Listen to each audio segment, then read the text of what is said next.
Hello बच्चों, कैसे हो आप बेटा। आज मैं कक्षा 10 व 12 की एक कंबाइंड वीडियो लेकर आया हूँ बेटा। ये कक्षा 10 के लिए भी और 12 के लिए, दोनों के लिए बहुत इम्पोर्टेंट होने वाली वीडियो है। और आने वाली जो आगामी परीक्षा है हमारी बोर्ड की, उस परीक्षा के लिए बहुत ही ज़्यादा महत्वपूर्ण है। आज हम कुछ न्यूमेरिकल्स लेकर आए हैं जो चैप्टर नंबर 1 के हैं, प्रकाश एवं लाइट के। ठीक है, 10th क्लास में विज्ञान में जो पार्ट है भौतिक विज्ञान का, उसमें पहला ही चैप्टर है। और इंटर क्लास में जो दूसरी बुक है, यानी कि दूसरा वॉल्यूम है भौतिक विज्ञान का, उसका पहला चैप्टर है। ठीक है बेटा, इसमें हमने सब कुछ आपको समझा दिया है। अब इसके कुछ न्यूमेरिकल्स बचे हैं, उसके बारे में मैं आपको बता देता हूँ आज। जैसे हमारा पहला न्यूमेरिकल है बेटा, एक बात और समझ लें कि जो न्यूमेरिकल है ये NCERT बेस्ड है। NCERT के जो बोर्ड की परीक्षाओं में आने वाले हैं और जो आते हैं। ठीक है बेटा। और बेटा एक चीज़ और समझ लें कि आप हमारे चैनल को सब्सक्राइब कर दें यदि आपने अभी तक हमारे चैनल को सब्सक्राइब नहीं किया है। और यदि सब्सक्राइब लाल कलर में दिखाई दे रहा तो समझ लें कि सब्सक्राइब आपने नहीं किया है अभी तक। और जब वो वाइट या फिर ब्लैक कलर में दिखाई दे, समझ लें कि सब्सक्राइब हो गया है। उसके पास में एक बेल आइकन दिखाई देगा बेटा, उसको भी प्रेस कर दें, जिससे कि हमारी जो भी वीडियो बनेंगी उनका नोटिफिकेशन आपके पास पहुंच जाए। तो आइए देखते हैं न्यूमेरिकल्स। पहला न्यूमेरिकल है, उस उत्तल दर्पण की फोकस दूरी ज्ञात कीजिए। यानी कि उस उत्तल दर्पण की फोकस दूरी ज्ञात कीजिए जिसकी वक्रता त्रिज्या कितनी हो, 32 सेंटीमीटर हो। बेटा उत्तल दर्पण की जो वक्रता त्रिज्या है, हम सोल्यूशन की बात करें अगर इसमें, तो वक्रता त्रिज्या R, कैपिटल R बराबर दे रखा है 32 सेंटीमीटर। हमें क्या ज्ञात करना है, हमें फोकस दूरी ज्ञात करनी है। तो हमें पता है कि जो फोकस दूरी का सूत्र होता है बेटा, हमने बताया था आपको कि फोकस दूरी का सूत्र होता है F बराबर R। ठीक है, कितना होता है बेटे, R/2। यानी कि वक्रता केंद्र और ध्रुव के बीच का जो बिंदु होता है वो फोकस बिंदु होता है, और ध्रुव से फोकस तक की दूरी फोकस दूरी होती है। अगर हम बात करें यहाँ पर कि ध्रुव से वक्रता केंद्र के बीच में होती है फोकस बिंदु, तो इसका मतलब उसके आधा हो जाएगा, वक्रता त्रिज्या की आधी। ठीक है बेटा, तो R/2। तो यहाँ पर मान रख दें कि F बराबर R का मान कितना दे रखा है बेटा, 32 सेंटीमीटर। 32/2, 2 से काट दो तो कितना जाएगा बेटा, ये 16। और किस में है देखो, माइनस नहीं है तो प्लस में ही आएगा, पॉजिटिव में 16 सेंटीमीटर। ये आंसर हो गया हमारा। ठीक है बेटा, F का जो मान है फोकस दूरी का, कितना हो जाएगा, 16 सेंटीमीटर। अब दूसरा न्यूमेरिकल देखते हैं। दूसरे न्यूमेरिकल में कोई अवतल दर्पण आपके सामने, यानी कि आपके सामने 10 सेंटीमीटर की दूरी पर रखे किसी बिंब का, बिंब मतलब है बेटा यहाँ वस्तु से। ठीक है, बिंब का क्या मतलब है, यहाँ वस्तु से है। बिंब का 3 गुना आवर्धित का मतलब है बड़ा वास्तविक प्रतिबिंब बनाता है। प्रतिबिंब दर्पण से कितनी दूरी पर है।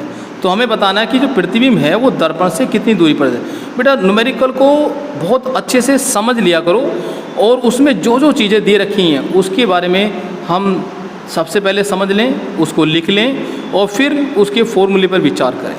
ठीक है, जैसे न्यूमेरिकल है, क्या कह रहा है कि कोई अवतल दर्पण आपके सामने, यानी कि आपके सामने जो है वो 10 सेंटीमीटर की दूरी पर रखे किसी बिंब का 3 गुना, यानी कि हम जो देख रहे हैं कि वो बिंब का मतलब वस्तु का 3 गुना प्रतिबिंब बना रहा है।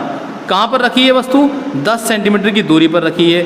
तो इसका मतलब 10 सेंटीमीटर की जो दूरी है, हमने आपको समझाया था जब 1/F = 1/U + 1/V का जो सूत्र का निगमन किया था, वहाँ पे समझाया था कि U क्या होता है, V क्या होता है और R क्या होता है।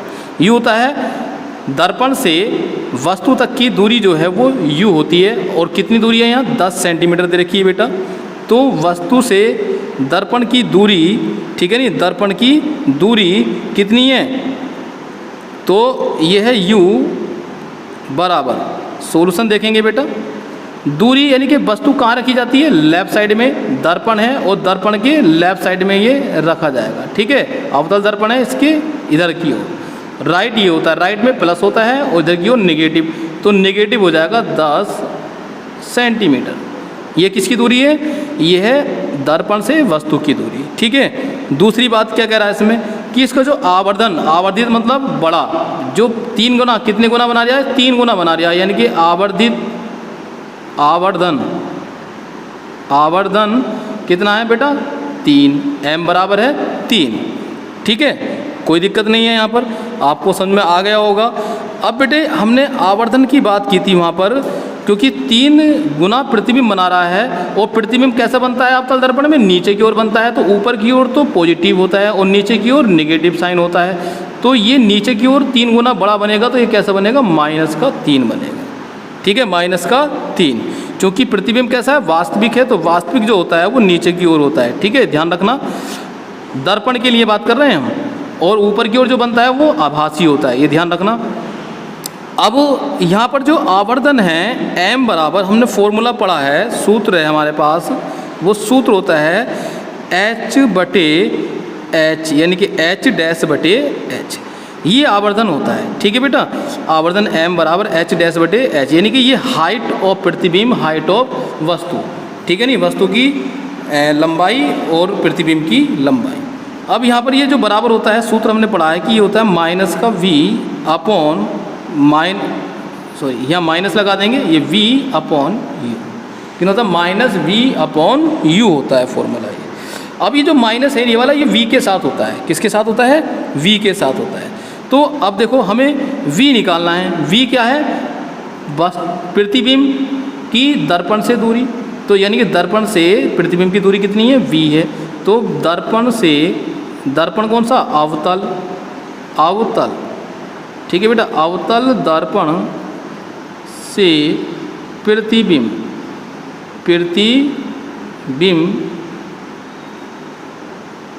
की दूरी कितना हो जाएगा? देखो माइनस का v है, v को यहीं रहने दो, माइनस का v बराबर u कहाँ पहुँच जाएगा? इसकी गुणा में पहुँच जाएगा m के, तो ये हो जाएगा mu। कितना हो जाएगा? mu। अब देखो बेटा v ऐसे ही रहेगा, बराबर, ठीक है, बराबर हो गया। अब देखो m का मान कितना दे रखा है यहाँ पर? -3 गुणा, देखो ये माइनस है यहाँ पर, और u का मान कितना दे रखा है? -10 गुणा -10, इनकी गुणा कर देंगे, माइनस माइनस प्लस, तो कितना जाएगा बेटा यहाँ पर? 10 या 30, तो प्लस का 30 आ गया ये 30, लेकिन किसके बराबर है? माइनस के v बराबर। तो यहाँ से हम देखो ऐसे निकाल लेंगे, तो v इक्वल टू हो जाएगा, ये माइनस का साइन उधर ले जाएंगे, तो -30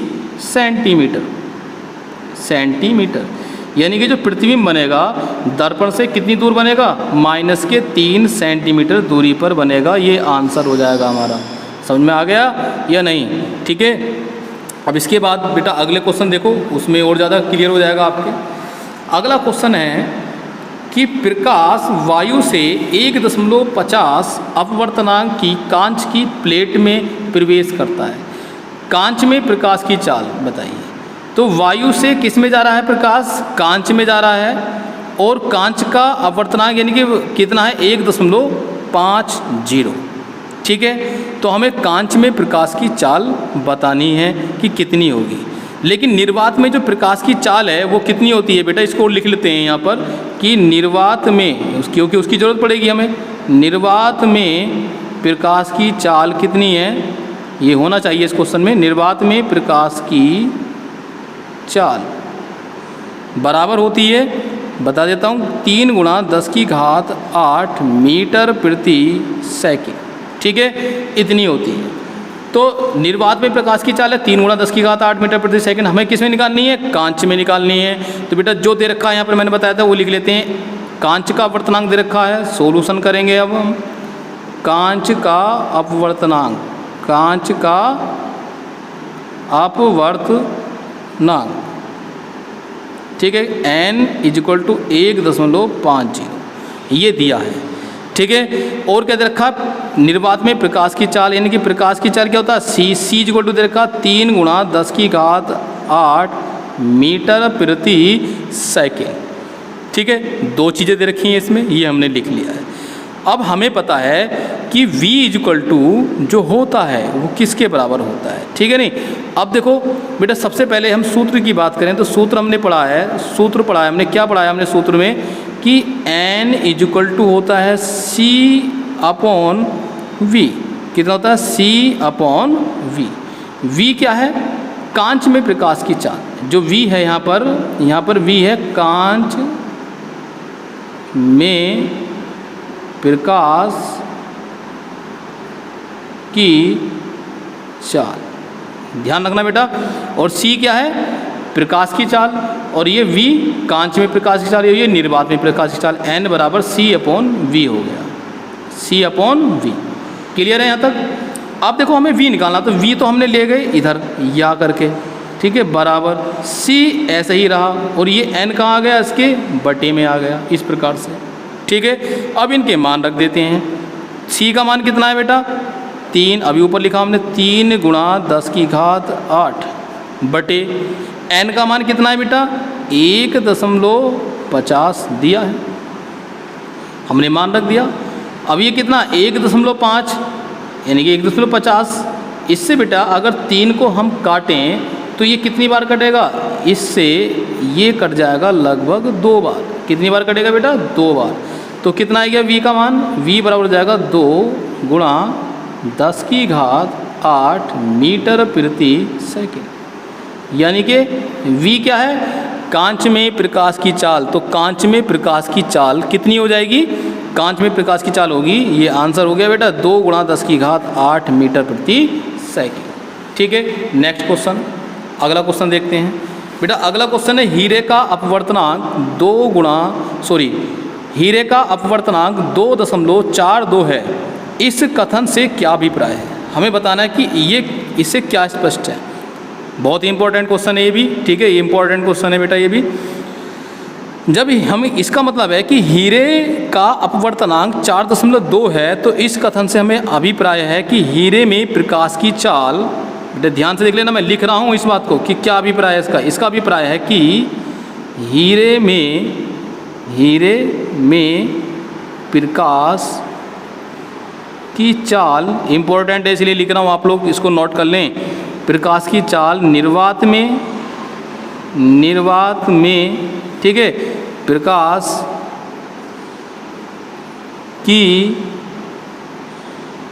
चाल की 1/2.42 ठीक है नी, गुनी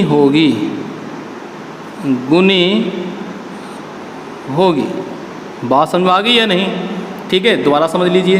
क्वेश्चन है हीरे का अपवर्तनांक 2.42 है। इस कथन से क्या अभिप्राय है? ठीक है, इस कथन से क्या अभिप्राय है? जब हीरे का जो अपवर्तनांक है इतना है 2.42, तो इसका अभिप्राय है कि हीरे में प्रकाश की चाल निर्वात में प्रकाश की चाल की 1/2.42 गुनी होती है। यानी कि कितनी गुनी होगी प्रकाश की चाल निर्वात में? इतने गुनी होगी। ठीक है नी, किसकी? प्रकाश की चाल की जो है हीरे में प्रकाश की चाल कितनी गुनी होगी? 1/2.42 गुनी होगी। ये आंसर होगा। क्लियर हो गया ना बेटा? ये 4 न्यूमेरिकल मैंने आपको बताए हैं। ये चारों के चारों, ये भी इम्पोर्टेंट न्यूमेरिकल है बहुत ज़्यादा, ये भी बहुत ही इम्पोर्टेंट न्यूमेरिकल है बेटा, ये भी वेरी इंपॉर्टेंट न्यूमेरिकल है। ठीक है, और ये भी वेरी इंपॉर्टेंट है। चारों के चारों मैंने बहुत ही ज़्यादा महत्वपूर्ण न्यूमेरिकल लेकर आया हूँ बेटा। इन न्यूमेरिकल को बार बार हमारी वीडियो को रिपीट करके आप इसको नोट कर लें अपनी नोटबुक में, और इनको अच्छे से तैयार जरूर कर लें, क्योंकि इनमें से एक न एक न्यूमेरिकल आपको बोर्ड की परीक्षा में अवश्य मिलेगा। ठीक है बेटा, ज़रूर मिलेगा। इनके नंबर्स चेंज हो सकते हैं, मतलब जो इनमें दे रखा है परिमाण वो चेंज हो सकता है, लेकिन क्वेश्चन हूबहू ऐसा ही आपको बोर्ड की परीक्षा में मिलेगा, एक अवश्य ही। ठीक है, अगर आपको मेरी ये वीडियो पसंद आई हो तो प्लीज़ बेटा इसको लाइक ज़रूर कर दें, और हमारे चैनल को सब्सक्राइब ज़रूर कर दें बेटा, कमेंट करें, और इस वीडियो को ज़्यादा से ज़्यादा शेयर करें बेटा, सबके पास ये वीडियो पहुंच जानी चाहिए। अब हम मिलते हैं आपको अपनी नेक्स्ट वीडियो में। धन्यवाद।